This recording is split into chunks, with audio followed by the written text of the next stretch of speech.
Martin and I can be said to be childhood sweethearts. Our parents are good friends and have similar family and educational backgrounds. Of course, shortly after graduating from university, the marriage was decided. On the wedding day, when the vows were being read, Martin suddenly said to me, "I'm sorry, I don't love you." He was holding the microphone, and everyone heard those words. Naturally, the wedding could not continue. Martin strode away, leaving me with a face full of shame. The parents on both sides had a falling out, and later I moved abroad with my parents. If it weren't for my parents learning about the death of Martin's father, I wouldn't have returned to the country. After all, he was a lifelong close friend of my parents, and my parents also asked me to return home to pay respects to Martin's father. I just didn't expect Martin to come to pick me up at the airport. After 5 years, Martin is as handsome as ever, and his aura is even more mature than before. In the past, whenever I saw him, I would blush and my heart would race. Now, there are no more ripples in my heart. Long time no see, Mr. Martin. I held my daughter Lily in my arms while coaxing her to call out. "Be good, Lily, call Uncle Martin." My daughter had just woken up, still sleepy-eyed, and called out in a soft, childish voice, "Hello, Uncle Martin." Then she leaned on my shoulder and fell asleep again. Martin suddenly had tears in his eyes and, somewhat unsteady, came closer, almost bumping into me. "Is this our daughter?" he asked in a trembling voice, reaching out his hands, unsure whether he wanted to embrace me or Lily. I quickly stepped back to put some distance between us. "Mr. Martin sure knows how to joke. How could we possibly have a child?" "Yvonne, this is the child from back then, right?" Martin seemed to not understand a word I said, talking to himself with strange nonsense. I handed the child over to the nanny Betty behind me. Betty has always taken care of Lily, and having her around helps me a lot. Besides Betty, I also brought my assistant Leo to handle the studio's affairs. "Mr. Martin, I am here on behalf of my parents to pay respects to your father. We are not married, so how could we possibly have a child? I am already married now, please don't say such strange things." Although it has been 5 years, Martin's running away from marriage dealt me a heavy blow, and I really have no kind words for him. But Martin couldn't stand it. He asked confusedly, "Don't call me Mr. Martin, you used to call me brother." I was too young back then, but now I know I was wrong. "Yvonne, you have worked hard raising the child alone these 5 years. From now on, I won't let you down." Sitting in the car, Martin kept talking to himself. I think he really has something wrong with his brain. So I got off the car and squeezed into a car with Betty and Leo. After thinking for a moment, I opened the car door again. "Martin, I am already married now. You are also married, so please watch your words from now on." After saying that, I was about to close the car door. Martin suddenly grabbed my hand. "Yvonne, you really do care about the matter between Cheryl and me. I can divorce her." When a person is speechless to a certain extent, they really will laugh. I slammed the door shut and left. When he married me, he also wanted to be with Cheryl forever. Now that he's married to Cheryl, he's still not satisfied. What a despicable man. My family's suburban villa is very close to Martin's. Because my villa has been unoccupied and unattended for many years, it is temporarily uninhabitable. So, we moved into Martin's villa. I originally wanted to stay in a hotel downtown, but since I had to go to the cemetery the next day, coming and going would be too troublesome, so I decided to just stay one night. Martin's mother saw me and took me aside to talk about the past. At the end, she sighed that it was Martin who had wronged me. "Yvonne, are you still willing to be my daughter-in-law now?" I interrupted Martin's mother and said, "I almost forgot to show you my daughter." "Daughter?"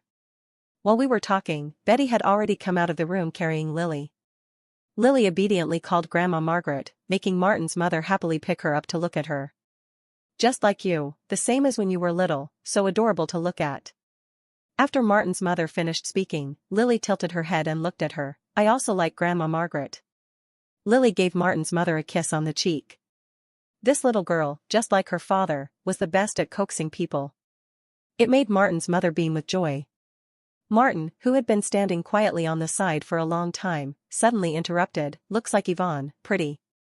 But the brain should be like mine, smart." He reached out, tenderly stroking Lily's butterfly knot braid.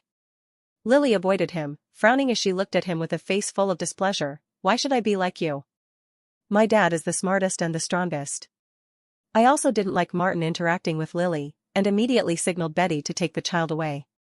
Martin's mother sensed the awkward atmosphere and softened her tone, so Yvonne is already married. It's a pity your uncle and I couldn't attend. Where is your husband from? Why didn't you bring him back to meet us this time? We haven't been in contact for the past 5 years, so naturally I didn't inform Martin's family when I got married. Besides, when I got married, I only invited my and my husband's parents to the ceremony. Martin was dissatisfied. Mom, how could Yvonne possibly get married? Lily is my child. He then turned to me. Yvonne, I wronged you back then, but the child is innocent and cannot be without a father. I don't know where Martin's obsession comes from, and I don't want to know. I stood up and smiled at Martin's mother. I'm a bit tired today, I'll go rest first. I've explained so many times that I'm already married and the child is not his, why does he still not believe it? Martin wanted to catch up, but was stopped by his mother. Behind them, the sound of their quarrel came through.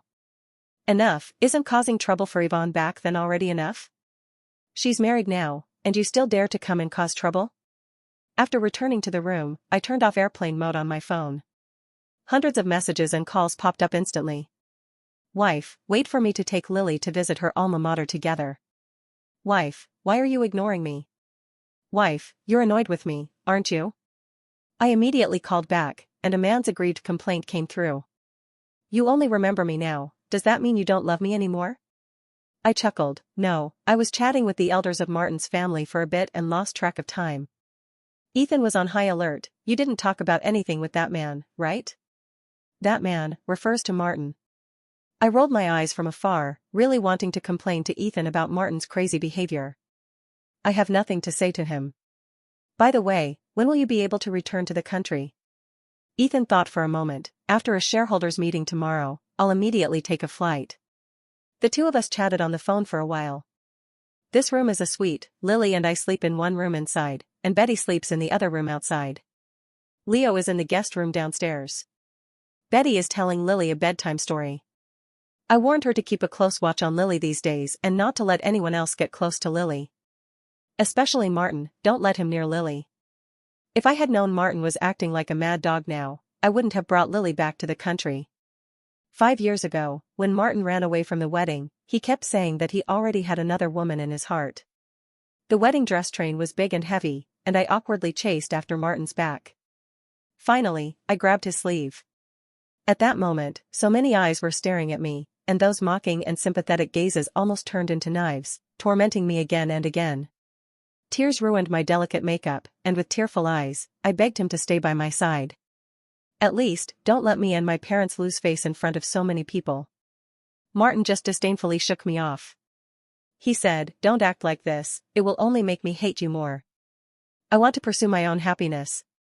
So I let go of Martin and let him leave. This sentence still lingers in my ears. I never thought that after returning to my country, Martin would obsess over me like a madman. What bad luck. The phone suddenly rang again at this moment. It was an unknown number. When I answered, it was Martin. My mother gave me your phone number. Can we talk? There's nothing to talk about. The number I gave Martin's mother is a temporary number I use when I return to my country. It doesn't matter even if Martin knows. The call had just ended when a message came through. During the 5 years you disappeared, I kept thinking about you. I read the diary you wrote, and only then did I realize the biggest mistake I made was missing you. After thinking it over, I decided to block this number because it was too annoying. Early the next morning, our group hurried to the cemetery.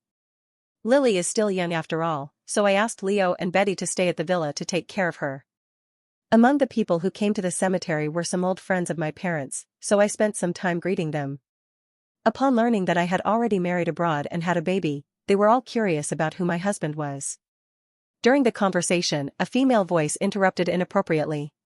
How come I heard from Martin that your child is his? Cheryl took off her sunglasses and gave me a sly smile. Long time no see. This time you came back to use the child to win Martin's heart, right? Actually, there's no need to go through all that trouble. If you want, I'll just give Martin to you directly. Here it comes again, that shame of being watched by everyone. If it were before, I probably would have been so angry at Cheryl's words that my face would have turned red. Now, I just smiled. You're too polite. I'm not like you, specializing in garbage collection.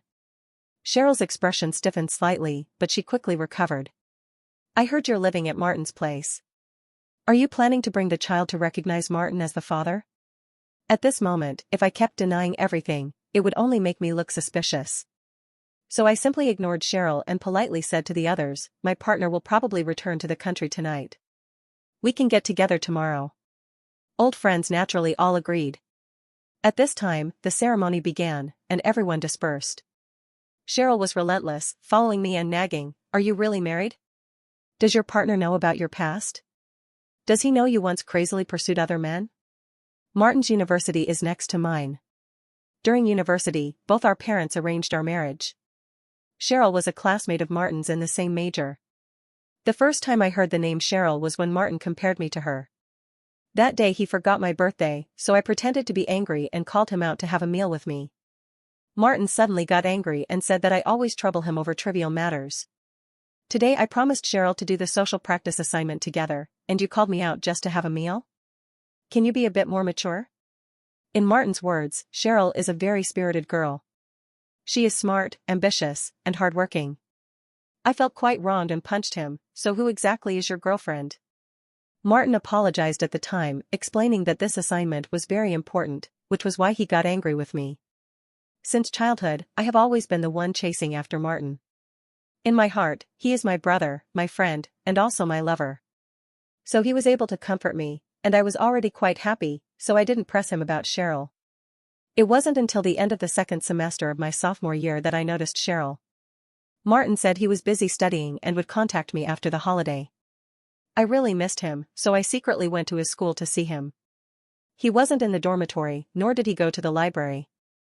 I saw him walking with a stranger girl on the playground. I don't know why, but the name Cheryl suddenly popped into my mind.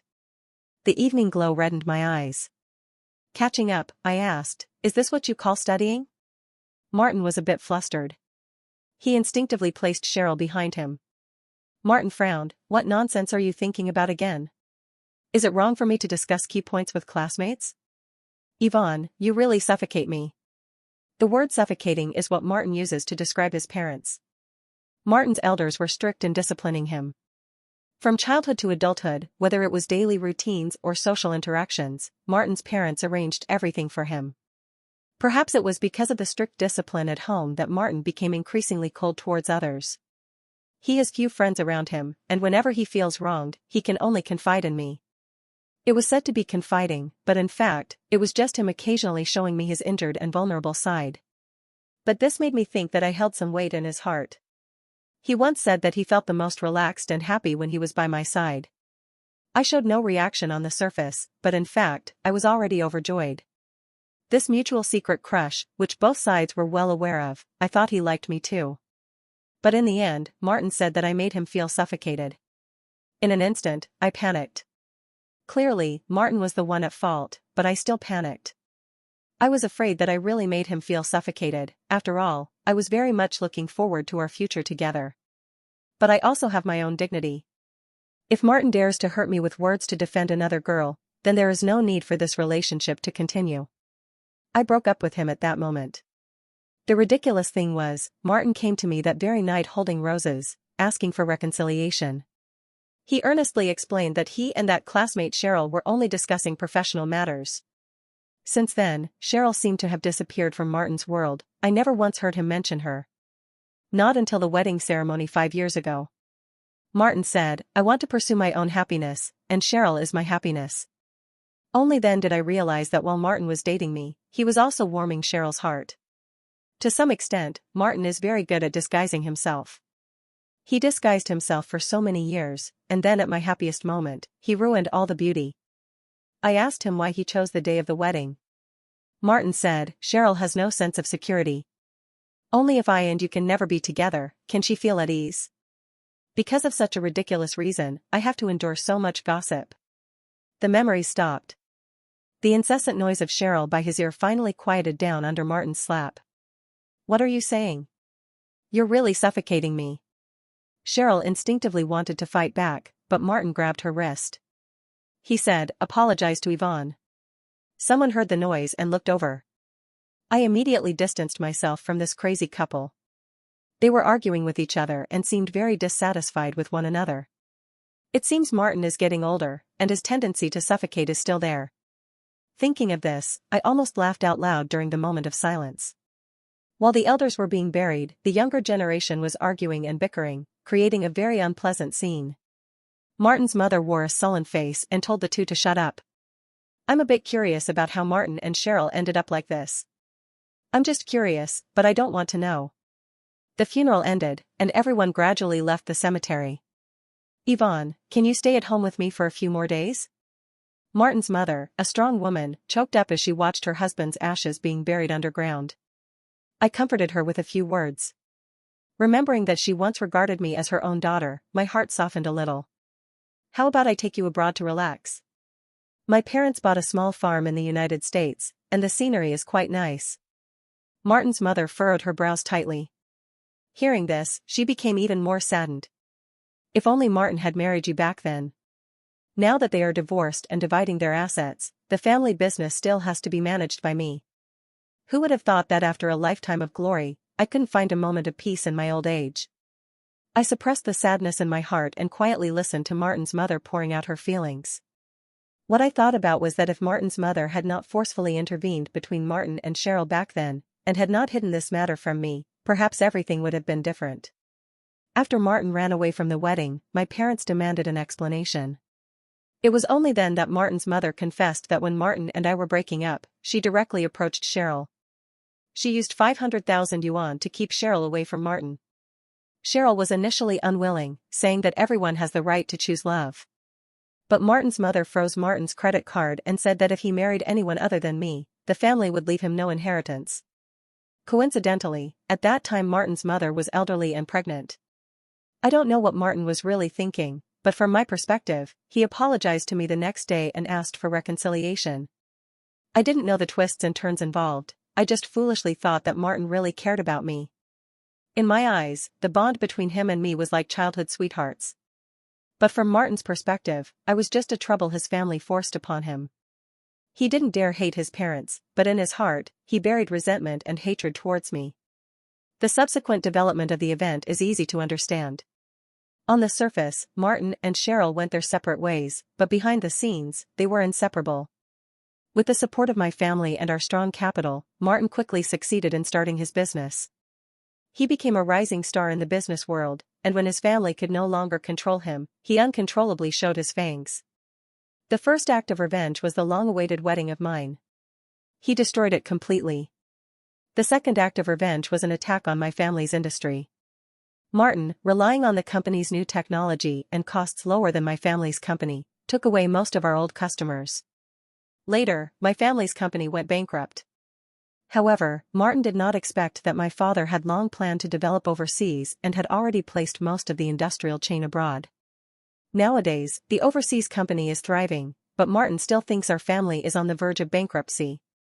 Back then, Martin's parents felt deeply sorry for this and gave our family 10 million in compensation. My father did not ask for that 10 million, but instead took our whole family abroad to settle down. The third act of revenge, Martin publicly married Cheryl, severely slapping the elders in the face. To show his love for Cheryl, Martin put the majority of the company's shares under Cheryl's name. If this were a novel starring Martin and Cheryl, this would be the perfect happy ending. However, there is no such thing as a perfect happy ending in life. Moreover, a man like Martin does not deserve to have happiness and fulfillment. Now Cheryl and Martin are arguing about divorce. Normally, most of the property belongs to Cheryl. This indeed makes Martin's mother feel uneasy. Other people's matters have nothing to do with me. I just see myself as a listener. After Martin's mother finished venting, I quietly said, if you need, I can recommend a lawyer who is very experienced in handling divorce cases. Along the way, the two were talking as the car drove into Martin's villa. Cheryl sat on the sofa, having the Filipino maid help her change shoes. She saw me carrying Martin's mother, who had tears in her eyes, and only said a few indifferent words. Mom, your long-awaited daughter-in-law is back. I am willing to step down. My demands are not high, just give me the lakeside villa. Otherwise, don't blame me for being ruthless. SX Group really wants to acquire our company. Martin's mother did not have a regular meeting with her, and I acted as if she did not exist, going straight upstairs to find Lily. Lily was not upstairs, but there were large and small bags of toys and clothes in the room. Opening the window, I saw Betty pushing Lily on the swing in the backyard, with Leo standing guard nearby. Martin was holding a rabbit doll half his height, squatting in front of Lily as if saying something. But Lily turned her head away and ignored him. Probably, she was still upset about Martin's comment, like him, smart. In a child's heart, only their parents are the best. Everyone else has to step aside. I went downstairs, and as I walked over, I heard Martin coaxing Lily. "This is the rabbit doll your mother loved the most back then. Do you want it?" I just remembered. Every time it's my birthday, Martin always gives me a rabbit plush or rabbit-shaped jewelry. Not because I like it, but because he doesn't have to bother choosing. Anyway, as long as it's rabbit-shaped, it's fine. He's just like how he treats me. No need to bother trying to please. Anyway, my love for him is so passionate and intense. Martin never worries that I won't love him. Lily frowned and refused. "No. Dad made a lot for Mom with his own hands, and this rabbit of yours is too ugly." After speaking, Lily looked up at me and excitedly jumped down from the swing. "Mom, you're finally back." The little girl reached out her hand for me to hold her. I bent down and held her in my arms. "Mom, can we go now? I miss Dad." I really feel sorry for her. There are no little animals from the farm to keep her company here, nor is it as fun as the playground at home. "Okay, let's pack up and leave now. Your dad's plane will be arriving soon." Upon hearing this, Lily clapped her small hands twice and called Betty to quickly go tidy up together. "How long do you plan to keep this from her?" Martin stopped me. "She's 5 years old, counting the time, it should be about that night's incident." Fortunately, I was quick-eyed and quick-handed, and covered Lily's ears. The child looked at me in confusion. I smiled at her and let Betty take her to tidy up first. Only after seeing the figures of one big and one small disappear did I laugh and look at Martin. "That night? You mean the night I begged you to spare my family's company, but you made me drink and apologize to Cheryl?" Martin's face suddenly turned pale. "No. After Martin fled from the wedding, the revenge against my family followed. The cliff-like breakup was a huge blow to me. On top of that, I accidentally overheard my parents mention that the family business was being retaliated against. Without asking for details, I went to find Martin and asked him not to take things so ruthlessly." Martin held Cheryl close, looking at me with a playful glint in his eyes. The man who had been gently disguised revealed his sharp fangs. "If it weren't for you, Cheryl wouldn't have suffered so many grievances. If you want me to let your family go, then it depends on when Cheryl forgives you. I never drink, but that night, I didn't even know how much I had drunk." Finally, holding Martin, I begged him to consider our past relationship and not treat my family's company this way. The next morning when I woke up, I was sleeping next to Martin. At that time, Cheryl was still crying, to the point that Martin thought I was deliberately seducing him, and he regarded my family's company as a thorn in his side even more. The events of that year are vivid in my mind. Martin's face turned paler and paler. He wanted to explain, but I just laughed out loud. "Stop joking, Martin. Nothing will happen between two drunk people, and besides, you were thrown onto my bed by Cheryl." Seeing the man's face full of disbelief, I added another sentence. "If I got pregnant with your child, I'd rather die.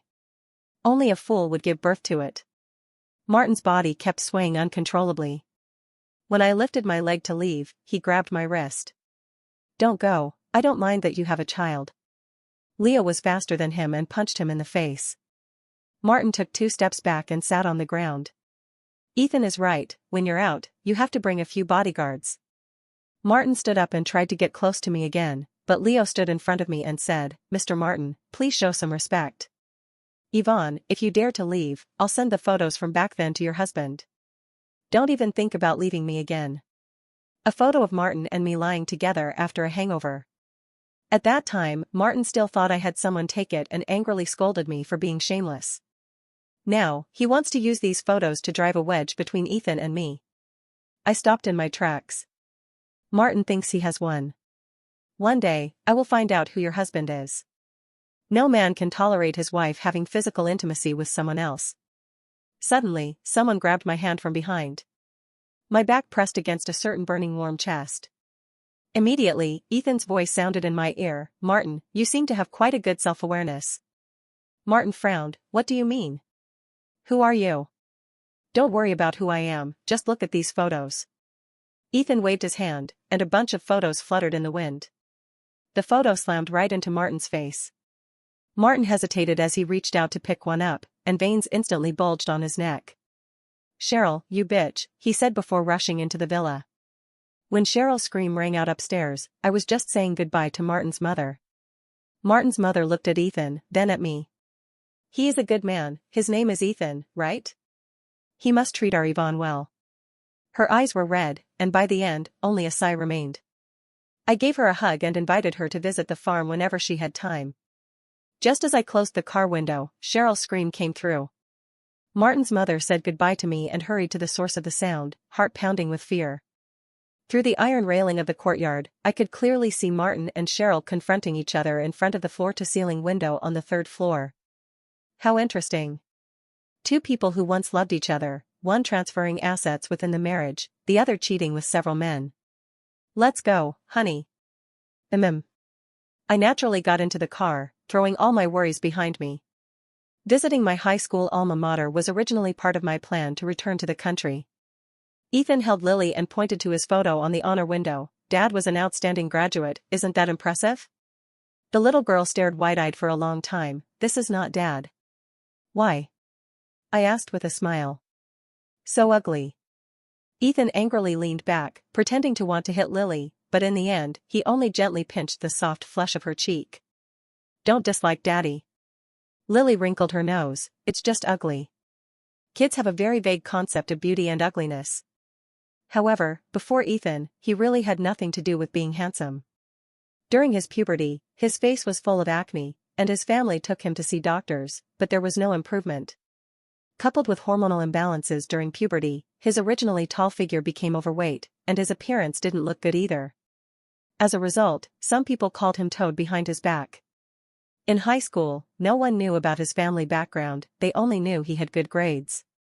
Teachers appreciated him, but some students were very hostile towards him. Especially a few naughty male classmates who gave him unpleasant nicknames and often teased him. One time, during PE class, a boy tied Ethan's shoelaces together, causing him to fall hard. He was also overweight and couldn't untie the laces at all. I couldn't stand it, so I helped Ethan untie his shoelaces and took him to the infirmary to treat his wound. I don't really remember this incident, but Ethan said that from that moment on, he started paying attention to me. However, in high school, I was still Martin's little follower. Ethan went to great lengths to talk to me a few times and met me a few times, but I have no memory of any of it. During the 4 years of university, although we were in the same city, we were not at the same university. Over the 4 years, Ethan changed a lot. Finally, he felt confident enough to stand in front of me. Upon learning that I liked photography, he used connections to join the photography club at my school. We took photos together and had meals together. We gradually became ordinary friends. Of course, at that time, we could only be friends. When it comes to love, my first choice will always be Martin. It was only after he learned that I was about to marry Martin that Ethan let go of his obsession and followed his family's arrangement to study abroad. By coincidence, I was betrayed and met Ethan in a foreign country. Although Martin and I have been together for so many years, when it comes to the feeling of being in love, it was actually Ethan who brought that to me. Ethan's pursuit was open and straightforward. I never refused him. After all, in a foreign land, besides my family, I am the one he can trust. It was just that when I agreed to become his girlfriend, I hesitated. After all, the more than 10 years Martin and I have shared are not fake. We haven't crossed the final hurdle, but we have kissed and embraced. I asked Ethan if he minded. Because of the tragic cliffhanger breakup, I didn't want to go through it a second time. At that time, Ethan said, I have prepared for many years before daring to stand in front of you. I also made up my mind before confessing to you. The lack of security you feel, I will provide it for you. On the day we confirmed our relationship, he took me to meet his parents and elders. I then realized that our two families had already had business dealings for a long time. From establishing the romantic relationship to getting engaged, everything happened very quickly. Actually, there is no other reason. Being with Ethan, I truly felt that tangible happiness. Surprises that come without needing a reminder. When I make decisions, he offers corresponding advice instead of just saying whatever you want. He compromises mutually, rather than me always giving in. He encourages me to try new things instead of watching coldly from the sidelines. It was only through comparing with Ethan that I understood the difference between love and indifference. Thinking back to those times, Ethan was holding Lily and showing her every blade of grass and tree on campus. The teachers from the school's finance department were also nearby, confirming donation-related matters with Leo. Ethan decided to donate a building to his alma mater as a commemoration of our 4th anniversary. In addition, he also planned to allocate some money to support impoverished students. Unexpectedly, I ran into Martin here. There are many students coming and going, and we all maintain the dignity of adults. He walked over and asked, "Those photos, are they the retribution you gave me? Now, are you very happy?" Cheryl's affair during the marriage, those photos are the ironclad evidence. This punishment is a bit too light. After I finished speaking, Ethan also came over. "Mr. Martin, don't misunderstand. I gave you the photo because I hope to make a business deal with you." "What kind of business?" "I'm very interested in your company." Ethan smiled. "Sell it to me."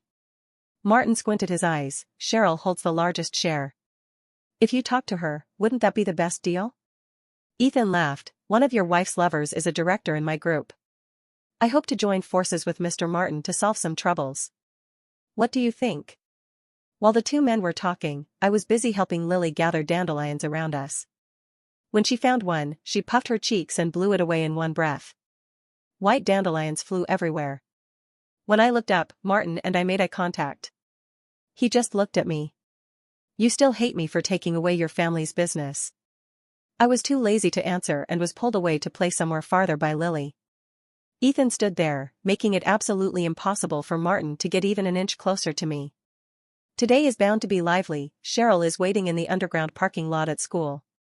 Of course, all her anger is directed at Martin. Cheryl slammed her leather bag hard, and Martin's nose immediately swelled and turned red. "How dare you freeze my assets? Just wait and see, the chairman of XS Group is my lover, and I'll have him ruin you." Upon hearing this, Ethan quickly said to me, "Darling, I don't know her." "Who are you?" Cheryl raised her chin slightly, then sneered in an instant. "Oh, so you're the husband of that cheap woman. So women are at a disadvantage in relationships. In a normal relationship, after it ends and a new one begins, the other party will be called the husband of a cheap woman. My way of handling it is, Leo, go ahead." Leo stepped forward and slapped Cheryl twice. Martin watched from the side and did not intervene. I'm not afraid of Cheryl calling the police. After all, there are no surveillance cameras. Besides, Martin wouldn't testify for her. The four of us left without looking back, leaving Martin and his wife to argue on the spot. Before returning to the country, I held a banquet and invited old friends as well as friends close to my parents. On one hand, we announced that our XS Group would consider investing domestically. On the other hand, Ethan actually hoped to make public the fact that we are married.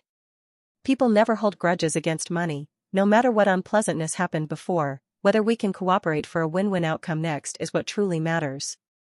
While socializing among guests, it was inevitable that everyone would talk about marriage.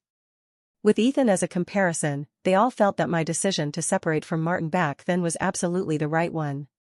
"Oh, Martin's wife never interacts with me. She pursues freedom and doesn't want to deal with us, a group shackled by wealth."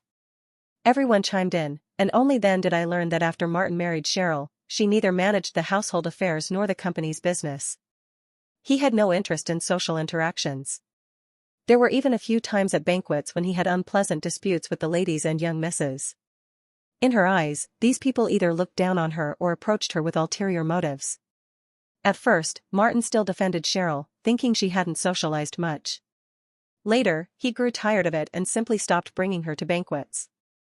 As a result, Cheryl suspected Martin had other women outside. The misunderstandings between the couple deepened, and they each sought pleasure separately.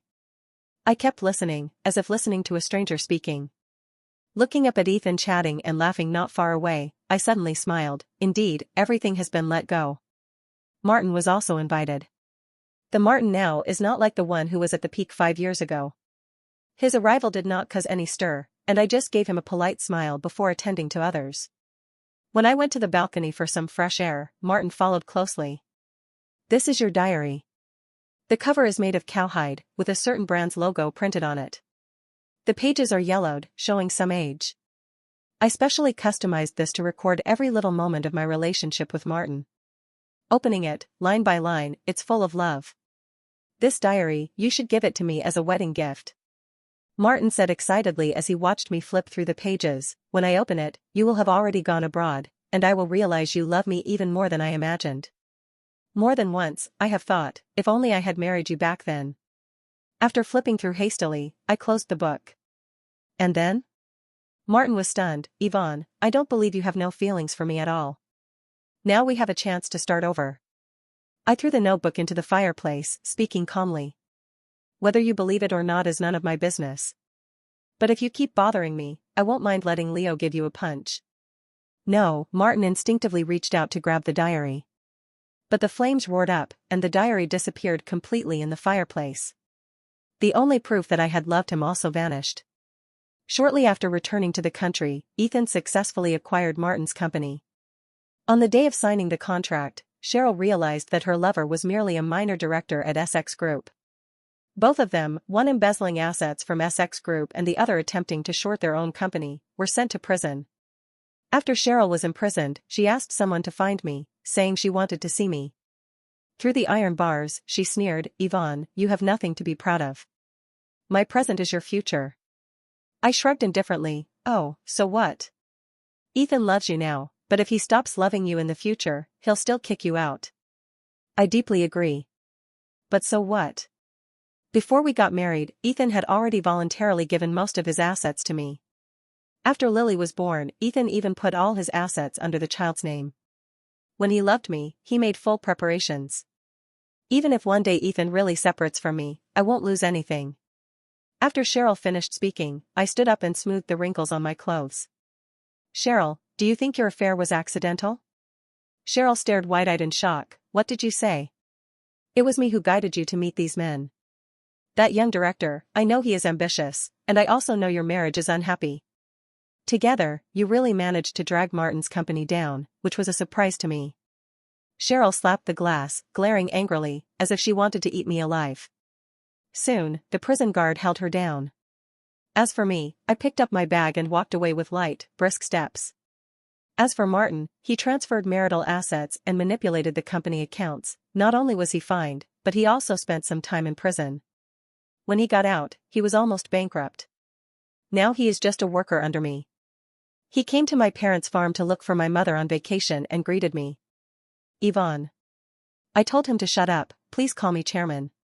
His mother refused to meet Martin. Before Cheryl was caught, she vented by confessing an old matter to Martin's mother. Back then, Martin's mother was pregnant at an advanced age and used the family fortune to force Martin to cut off contact with Cheryl.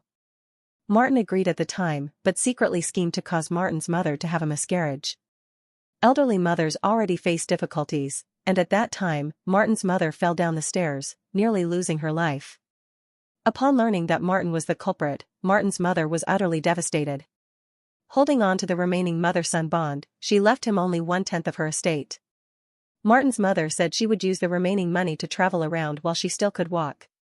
From now on, no one would take care of Martin anymore, and he must be very happy. Not long after, Martin left my company. The next time I heard news about him was years later when a violent debt collection by a certain loan shark was exposed. On the TV news, Martin, in tattered clothes, held his broken arm, in great pain. I turned off the TV news. Martin's mother had already passed away. There was no need to feel sad for this son anymore. The end of the story.